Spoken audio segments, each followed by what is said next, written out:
Bonjour, je suis très heureux de vous retrouver pour cette homélie du premier dimanche de Carême.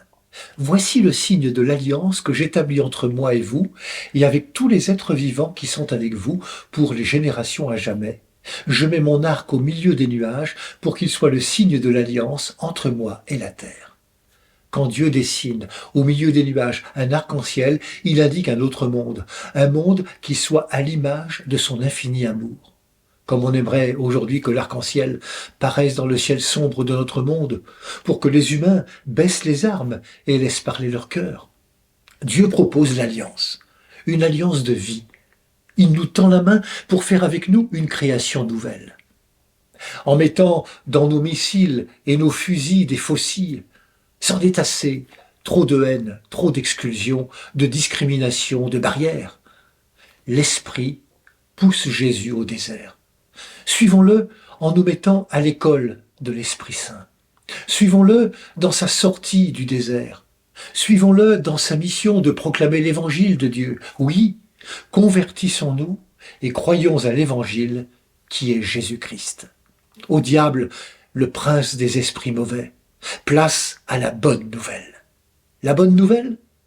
Pour les chrétiens, c'est Jésus lui-même, vainqueur des forces de la mort, le Fils bien-aimé du Père et notre frère.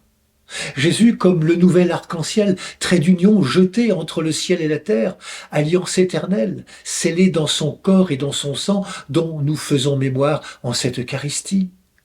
Cette alliance d'amour, elle est pour tous, et entrer dans cette alliance, cela s'appelle se convertir. Convertissez-vous, dit Jésus. Et évidemment, nous aimerions nous arracher à notre péché, nous libérer de nos addictions. Et on est prêt, en ce début de carême, à accumuler, effort sur effort, sacrifice sur sacrifice, pour signifier notre bonne volonté. Mais le carême n'est pas le temps de l'obsession des péchés qui nous encombrent, et nos carèmes risquent bien de se fatiguer à force de se morfondre dans des privations stériles. Non, le carême est un temps pour se tourner vers Dieu. Laisser la vie entrer en soi. Faire un pas en avant, juste un pas vers ce Dieu qui vient à ta rencontre, vivant, traversant la mort, pour te faire passer dans la vie. Rien qu'un pas. Et c'est pas n'importe quel pas, dit l'apôtre Pierre, puisque c'est un pas qui entraîne dans la résurrection de Jésus. En ce début de carême, alors que certains se préparent au baptême qu'ils recevront dans la nuit de Pâques, est-ce que nous y croyons ? Est-ce que cela nous semble possible, là maintenant, dès aujourd'hui, de faire ce pas vers Dieu ? Entendons bien qu'il n'en va pas d'abord de nos performances. Ce que nous faisons et ce que nous le sommes et le faisons d'abord par la grâce de Dieu.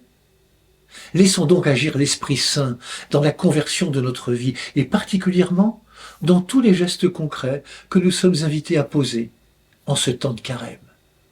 Oui, frères et sœurs, le carême est un temps de conversion, un temps pour se tourner vers Dieu et alors ça change la vie. Et notre cœur et notre existence, voilà que tout se dilate et respire. Le carême, c'est dire par sa vie, ça suffit face au déchaînement du mal, de la haine et du mépris.